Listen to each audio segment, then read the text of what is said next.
Okay, let's go into the questions of the day. First question from Amy in KL. Wow, a lot of questions today. First question is, how do you train the skills of overcoming your fears? Cool, good question. So the second advice I gave to you was overcoming fear is a skill. So how do you train the skill of overcoming your fears? One thing to train it is you have to actually face your fears, right? Like do it. Like even though like you're like, oh, I'm scared to do this, like public speaking, try it out. Which means what? I'm going to tell you this. This is what even like people who do writings and poetry when they're reading it, do you know who they read to first? They read to their cats. They say cats are very good to read to. They'll stick around, but they say that dogs are terrible. No, is it the opposite? No. Dogs are easy to read to, but cats will just kind of walk away and do whatever they want. But the dogs will give you attention. Start with the dogs. Start with the mirror, right? Start speaking in front of a mirror. Start speaking in front of dogs, right? Start speaking in front of cats, whatever it is, right? Start with something to slowly begin to overcome these fears, right? When it comes to sports, some people don't like sports, right? Well, in one case, at least go to the sports, learn a couple of skills, but you might not play the game. Right? So there's lots of different things you can do to practice it. Is like, oh, I'm scared of the ball. I'm scared of this. Then you have to buy a ball and, start playing with the ball first yourself and see what it's like. Right? It's always something you can do, like little steps to get you to train yourself to overcome these little fears. Right? And that's why when it comes to public speaking, it's supposed to be like in America, people are more afraid of public speaking than of death. It's like crazy as that sounds. They're more scared of public speaking than death. And what exercises are? Speak in the mirror, and then speak to your dogs or cats, your animals, even your gerbils or hamsters, whatever it is, right? And you keep going and you move yourself up where you try your family or even little bits and pieces of it, right? So you need to train it, all right? Good question, Amy. Let's go over to Selangor and Vera. Vera says, how do you not run away and face your fears? How do you not run away? So this is a very interesting thing. Running away is like going to be your first reaction, no matter what, right? Especially if you've never done this before. One of your first reactions is going to be like, ah, and you run away, okay? Now, how do I stop running away is, yes, you may run away at first, but come back. Just come back, right? It's like, right? You have to go back, right? In the beginning, you're not going to be able to face it right away. Sometimes it takes you a couple days to get back to it. Sometimes it takes you 2 days, 1 day. Sometimes it takes you a couple hours, right? You have to train yourself and exercise this type of mentality in your head so that you go back into it, right? And that's why facing your fears is a tough thing. It really is. And that's why everyone understands that it's tough. And sometimes it's good that you have someone with you that can encourage you also, right? So if anything, how do you stop running away? Sometimes you run away first and then come back. And just make sure that coming back is shorter and shorter. It might take you 5 weeks in the beginning, and then 2 weeks, and then 1 week, and then 4 days, and then 2 days, and then 1 day. But you want to eventually start to do it better and better as you train yourself more. So no matter what, in the end, you're going to have to do something about it, even if it's the smallest thing. Okay? Let's go over to Hannah in Japan. Hannah in Japan says, Hannah in Japan says, how to overcome fear of being judged by people who once knew about your ugly past self. Wow, okay. That's a very, very big one. Okay, so in the past you might have, I'm sure many of us have some things in the past that weren't that good. Okay? And one of the first things that we should do, and if you don't want to, like, put it this way, I'll tell you why a lot of us have fear of are scared if people say it, because it's something that's not acknowledged. So one of the things that people are afraid of is being judged, you said, right? So what we do is we say nothing bad about ourselves to people. Like we try to hold this image of perfection so no one thinks that there's anything wrong with us. So then when people look at you, they think you're perfect, right? So you're building up this aura and image that you're this perfect person. But reality is we know that no one's perfect. One of the hardest parts and things in life is to open yourselves up. And we should have people we open ourselves up to. We don't have to open ourselves up to everyone, right? But yeah, if it's something we did in the past, one thing we have to understand is it was in the past and we grew out of it. Is it shameful? Well, it's only shameful if you're the same person as you were before. But if you've grown, like I'm going to tell you something that I think is very inspiring. At church, this is inspiring for me. At church, when I hear someone's testimony that used to do drugs, They used to do this. They used to beat people up, take drugs, sell drugs. But now they come to church and they change their life. For me, that is inspiring. It is. It's so inspiring to know that people can change, that they were once like this, but they changed to this. And this is why part of our lives, and people, like, I'm not sure if you're a person of faith or not, part of your faith is talking about what my life was like before. The moment you start hiding things is the moment you'll never hang out with these people. You'll never want these people like, oh no, if they meet, they'll find out everything bad about me. Everyone's got a bad past at different levels, right? The moment you try to hide it then you're probably thinking that everyone is perfect except you. The answer is everyone's got an ugly past, right? And sometimes with people that are close to us, it's good to share it. You got to share the ugly side. Like, this is what I was like before. It's not anymore, but this is what I was like, and God changed me. Or I changed my life around because of this. And when people hear that, it's actually more inspiring because people now realize we're all the same. And we all went through struggles and difficulties, and we all overcame them. And this is what gives them inspiration and hope. Okay? So yeah, it is a difficult thing, but sometimes we hide too much, or we think that people won't like us. So that's kind of more of a personal thing more than an outside thing. Oh, they're going to say bad stuff. If you're someone who's comfortable and understands that you've changed, then when they say this, it's like, yeah, that was my life before. That was really what my life was like before. Yeah. Right? So it's something that we have to deal with inside of our hearts also. All right. Yeah, good question, Hannah. Let's move on to the next question. We're going all the way to Diane in the Philippines. Woo! Right? How to overcome my fears and turn them into my strengths rather than my weaknesses. Yeah, you've heard the cliche, turn your weaknesses into strengths. Yeah, and that's it's true. How do you overcome your fears? And honestly, one thing that we're gonna have to realize that's gonna be the biggest thing, that is like the number one thing the number one theme of every single talk I have is no matter what, nothing will change until you do something about it. Like, that's for every bubble talk I have. All my advice, everything that I give, nothing matters if you do nothing about it. Everything starts with you. And it's a matter of, wow, okay, so this is what I gotta do to overcome my fears, right? And turn them into my strengths. And the answer is this: not all your fears have to turn into your strengths. They don't. Overcoming them doesn't even mean they have to be your strongest things after that. Overcoming them just means that it's not a weakness anymore. It may not even be a strength. It doesn't have to be that great. But if you have these weaknesses, you want to work on them one by one. Start with one. And one thing about the human brain is it is impossible for us to multitask. Or the better way of saying it is you can't do two things really well at the same time. Your brain doesn't function that way. And this is why we have to be the ones that, understanding our brains, I would take one thing first and slowly start to train and exercise that part, bit by bit by bit, right? But start with one thing. And when you get good at that one thing, it'll carry over with that confidence to the next thing. And every time you do another one, your confidence actually gets higher and stronger. And you'll actually be faster and faster at overcoming your fears too. All right, Diane? Thank you, Diane, in the Philippines. Let's move on to... who's next? Okay, Aaron in Japan. Aaron in Japan says, there are times when fear is just in our heads. But there are times when fear comes from bad experiences we had in the past. How can we strengthen our hearts when past experiences hold us back? Okay, so actually, they're both the same thing. Let's put it this way. There are times when fear is just in our heads, okay? So, oh no, I'm fearing, right? Because it's dark in there, right? But then some of them come, it's like a trauma, you're saying, right? A trauma, something you went through in the past, and you have this trauma in yourself, like, oh my gosh, ah. An example I'll give to you, I like to give this example, is always like fear of water. When you're young and 2 years old or 3 years old, you fall into like 1 foot, 2 foot pool and you almost drowned, and what your brain fires off is water is bad. So from that point on, your brain is so scared of water. Now, Aaron, I'm assuming you're like 180 centimeters tall. Like you're like 6 feet tall now. Honestly, if you were to go into water that's 1 or 2 feet, even if you lie down in the water, you still wouldn't drown. You know what I mean?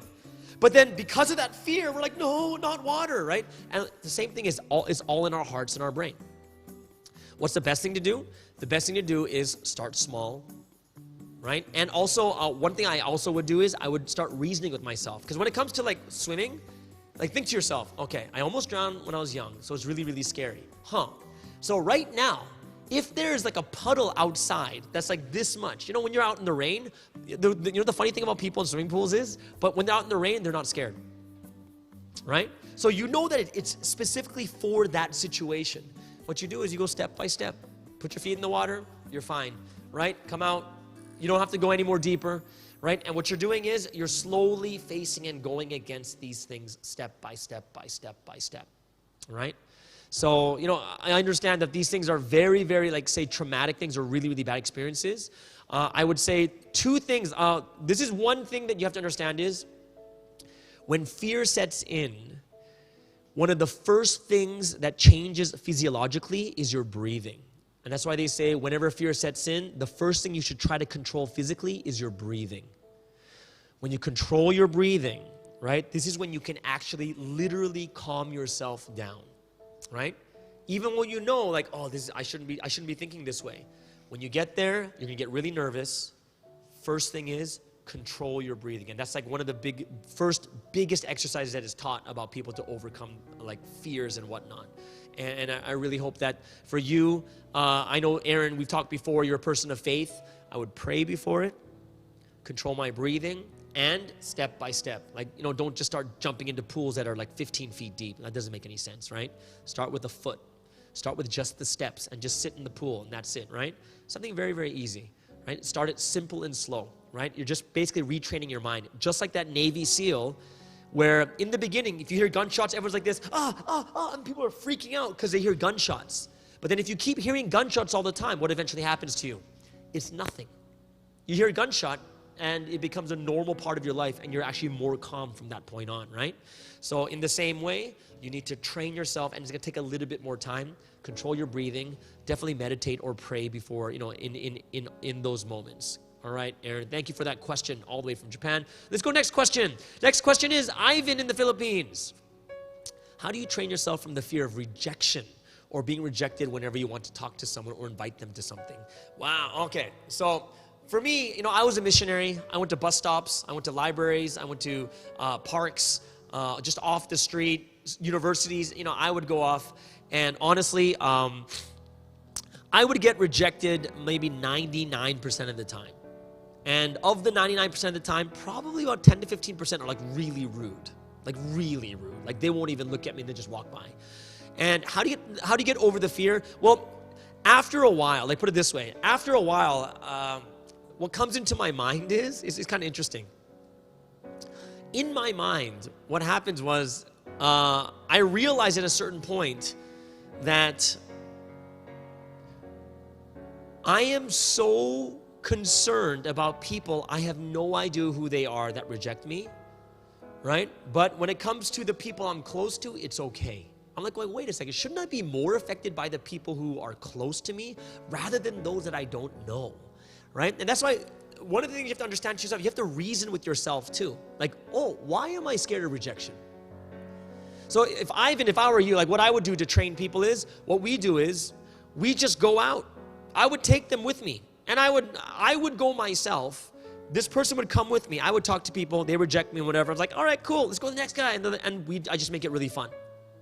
And the person in their brains would be like, oh, it's not that bad. Oh, it's not that bad. Oh, it's not that bad, right? It's you're training and learning in your mind how it works. So you have to also think to yourself is, what is my mind, or how does my mind work? Every time something bad happens, do I become negative, right? How do I train that to be better, right? So now you're thinking to yourself is, what part of my brain do I need to change? What do I have to train? I got to train and change something, right? And sometimes it's not about going out, but sometimes it's just the way that you react to a situation, right? Like when people get critiqued or people say bad things about them, sometimes the very first thing is like, hey, you did this. Well, you did this! And that's their automatic reaction, right? And these are some things we have to learn how to change and train too, right? Everything we're going to talk about here is finding the core of where the issue is and training it step by step. Train it step by step. Is it hard to be rejected? Well, it depends what it is. Like for instance, if I'm getting rejected after I propose to my girlfriend and she says, I don't want to marry you, that's pretty bad, right? That's terrible. But if it's someone I don't even know, it's a stranger, and they say no, it's like, well, you know what? I'm probably never going to see this person again. And even if I do, they're probably not going to even remember me anyways. And I start to reason with myself. Like, I'm not going to reason. It's like, imagine, can you imagine that really? Like, imagine a stranger. Imagine you're walking by and you see a stranger and you say hi, and the stranger doesn't say hi back. Do you like do you get on the ground and start crying? He didn't say hi to me. No one does that. It's like, hi. They just say hi, whatever, and you just move on. You just move on. It doesn't really make a difference, right? You have to reason with yourself sometimes. And then after you reason with yourself, you have to slowly change your mind to go that way, right? Everything's about training. All right, thanks, Ivan. Yeah, that's something that I struggled with a long time ago, too. Sometimes I struggle with it, too, even now when I haven't done things in a long time. All right, next question is Hannah in the Philippines, most likely. What is your greatest fear? Wow, that's a great question. And how do I overcome it? Well, if it's my greatest fear, it's probably I haven't overcome it. Like, what is your greatest fear? And how do you overcome it? I'm just like going, if it's my greatest, I don't think I've overcome it, right? What is my greatest fear? Because I have a lot of fears that are at the top, right? There are a lot of fears. I guess one of the big ones would be the fear of not being accepted. Like that's a big one, right? Fear of not being accepted, right? Like even if you do something and you do something well and people don't accept, well, you know what? Let me try to think of that one because I'm trying to think about this to myself. Fear of not being accepted. There's got to be a bunch of these. Because, everyone has a fear of being left out, but that's not my greatest one. Because as I've hit over 40, I prefer being alone. Life changes, right? Oh, what is my greatest fear?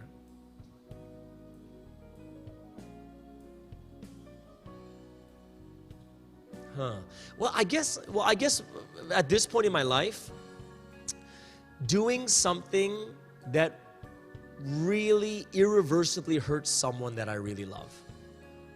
Like irreversibly, like something so bad, like just to see them in a ton of pain. Like it's someone that I really, really care for, they care for me. To do something that would actually like cut deep into their heart. I think that would be one of the fears. But and as a guy, I think fear of failure is a huge thing, by far. Fear of failure, kind of feeling that you have to do well in everything, and the fear of failure is a huge one too. And honestly, fear of failure, overcoming it there's a lot of things I like. I have an overabundance of confidence, but sometimes that overabundance will lead me to big mistakes, right? And those big mistakes will cause a lot of problems. And then those problems in turn, you have to deal with so many other different things. Now you're starting to make me think, Hannah, about all these things that I'm scared of. But I do have a bunch of things. It's not just one thing. There's a bunch of things. Huh? Cockroaches? Not really. They just startle me. If you want it, next time I'll bring a cockroach and I'll eat it. Just kidding. Right, I'm not gonna eat it. Yeah, but I can pick one up and throw it away. Yeah, but it's startling when all of a sudden it just shows up, right? Yeah. But yeah, you know what, Hannah, I'm gonna have to think about that one. Like, what's my greatest? That's a hard one. But definitely there are some that I've already overcome. Like, for instance, speaking in front of large audiences, that was a huge fear if when I never did that before. I was so used to one-on-ones, but speaking in front of large crowds. And then at one point I spoke in front of like over 1,000 people when I was in Korea in front of a university. So those are things that took a lot of time, and I would have to say that it took a lot of mistakes. And the mistakes, the good thing about the mistakes for myself was I had a good support group of people that supported me and allowed me to go again, right? So that's another important thing, I think, is to have a good support group with you also. There's a lot of things that we go through, and I'm sure that we struggle with them a lot, whether it's a fear of failure, feel of being embarrassed, like people laughing at you, or feeling stupid, right? There's a lot of those things, and slowly we have to make ourselves, strengthen ourselves, so we're confident with ourselves that even when those things happen, it's not really a big deal. right? And I realize that with experience and with time, and as you go through more and more of these things, it's actually like, even for myself now, as I've reached, like, you know, I'm like 42 this year. Yeah, it's a lot of things are easier than before. Not everything, but a lot of things are. Yeah, not everything though, but a lot of things are much easier as we gain more experience in them. Thank you for making me think very deeply about my greatest fear. Thank you, Hannah. Okay, let's go to the next question. Ichigo says, what could I do if I'm stuck in the comfort zone for quite a long time? If you're stuck in the comfort zone, get out.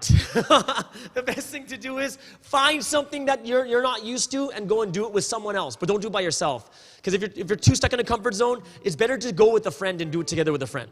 It's so much better. Or someone who's comfortable with it. Because I'm going to tell you right now, one of the best examples someone gave to me is when you don't know how to walk very well, but when your parents are holding your hands while you're walking, you're confident, right? When you have someone strong who's done it before. If both of you aren't good at it, then it becomes kind of discouraging.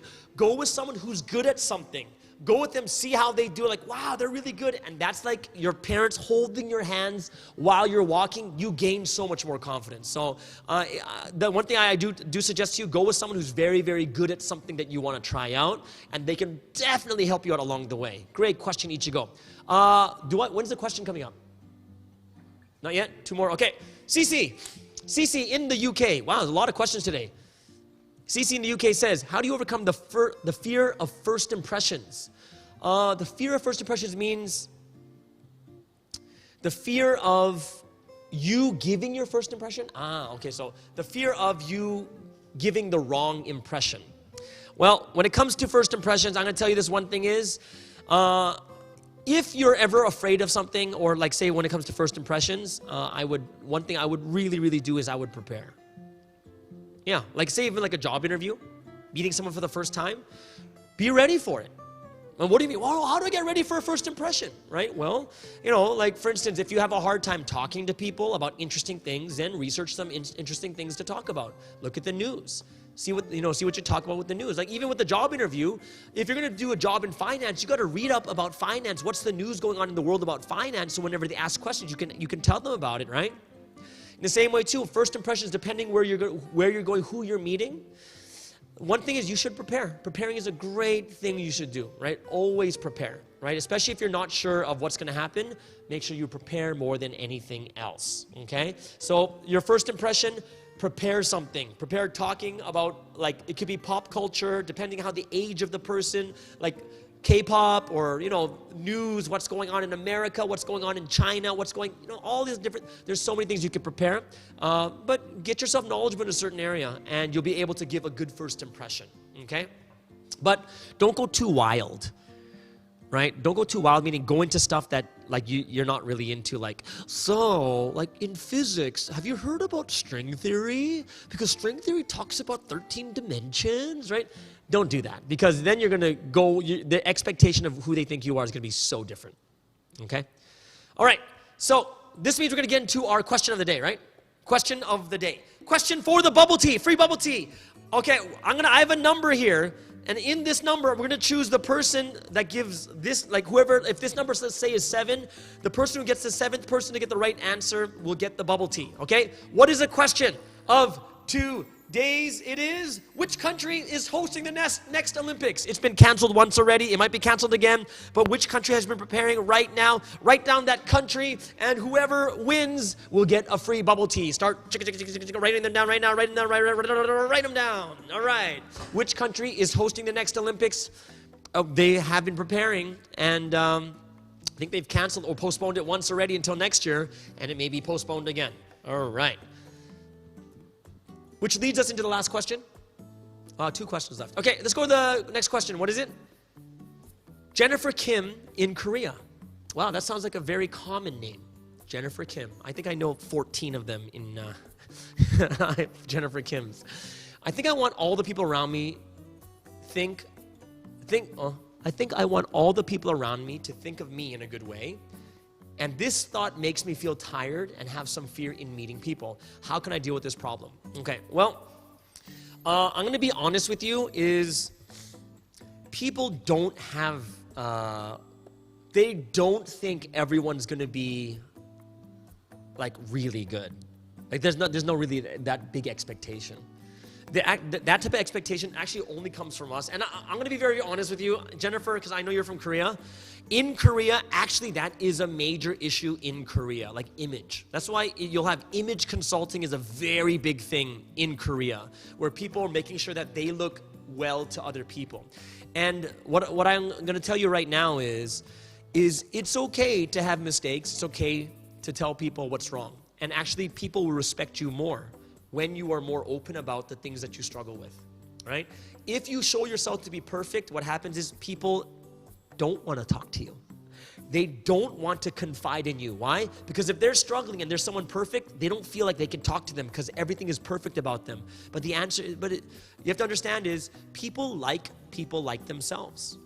Like extreme example, criminals hang out with criminals, right? They all have the same level of guilt. Right? People who are righteous hang out with other righteous people because they have the same level of righteousness, right? What happens is people like people who are flawed, right? Because we know that everyone has issues and problems. And if you tell them you have something that you're struggling with, no one's going to be like, what? You struggle with something? And the only time they'll say that is if you keep showing the perfect image. And then when you say it later on down the road, like 2 years down the road, they'll be like, oh my gosh, I thought you were perfect. But the answer is, everyone thinks everyone else is perfect. People are much more comfortable with people that are human. Image is a good thing in certain ways. But when it comes to being human, I understand that you want to look in a good way. And this is so tiring. But one thing I do suggest, Jennifer, is you need people that are really, really close to you that you can talk to about anything. And if I were to tell you there's two people you need in life, number one is you need really, really close friends you can say everything to. And the second person is a mentor. A mentor doesn't mean your close friend or best friend. It's someone that you can get advice from, right? So even for myself, I mentor a lot of people, not friends, mentoring. Like they ask for advice. Right? They'll tell me what's going on with them, and I try to give them advice more than anything else. And those two things are absolutely necessary. The reason why, if you're so tired, is if you're trying to show a good self to everyone around you, including your close friends, then actually they're probably not that close. They're probably not that close. When you're very, very close and best friends, this is when you can say everything.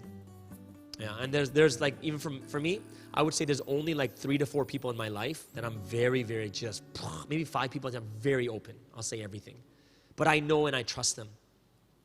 And that's when I'm not like, holding everything in, and then I'm so tired because I'm trying to show everyone a good, it's very, very unhealthy. You need somewhere to let out.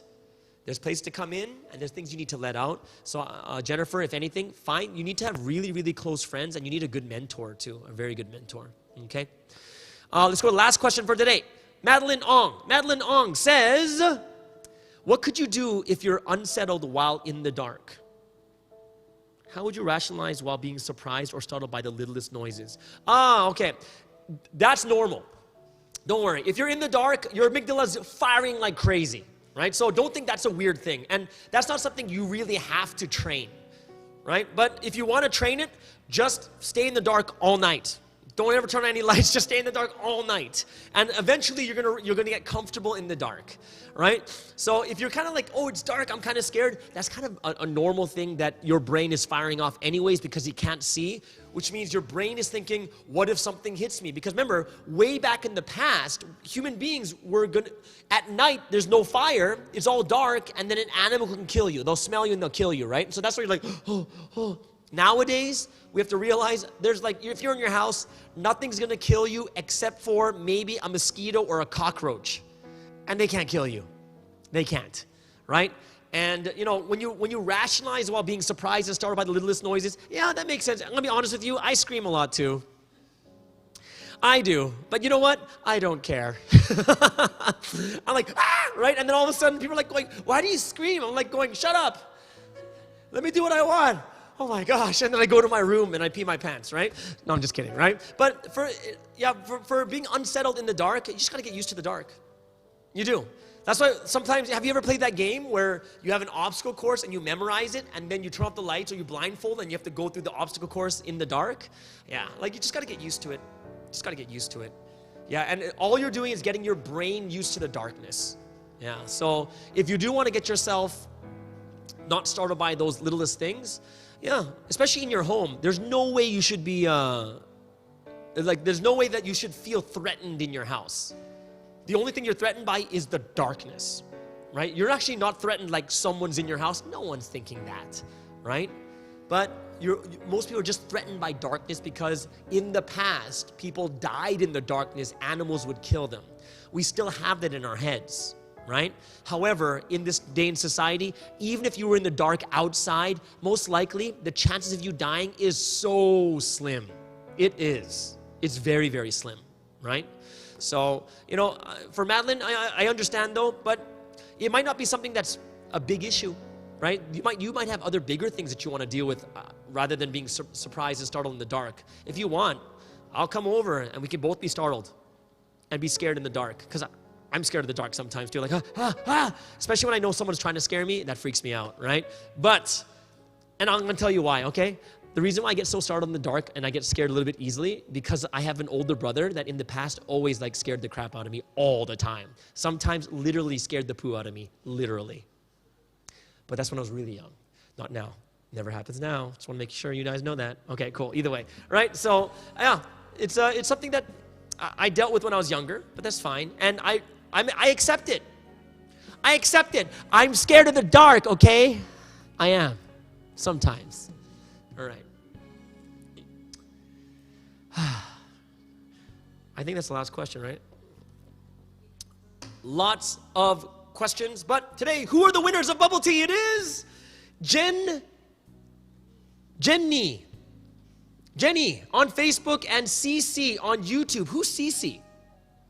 CC, Jenny, I don't know who you guys are. Hopefully I get to see your pictures next week when you buy your bubble teas. And then, why? Today's number was what? Oh, today's number was 2. The second person to get the number right in YouTube and in Facebook were able to get their bubble teas. Thank you so much for joining us today. Both Jen and Cece, make sure you email us and claim your drinks. And remember, subscribe on our Espresso with YouTube channel. Click the notification button. And also, those of you who want to support us on Patreon, we have a Patreon account. And Saturday, come out to Saturday Bible studies, 1 p.m. Anyone can join. Come join us 1 p.m. Malaysian time. We'll see you guys there. Everyone, have a wonderful weekend, and we'll see you next week. Bye-bye.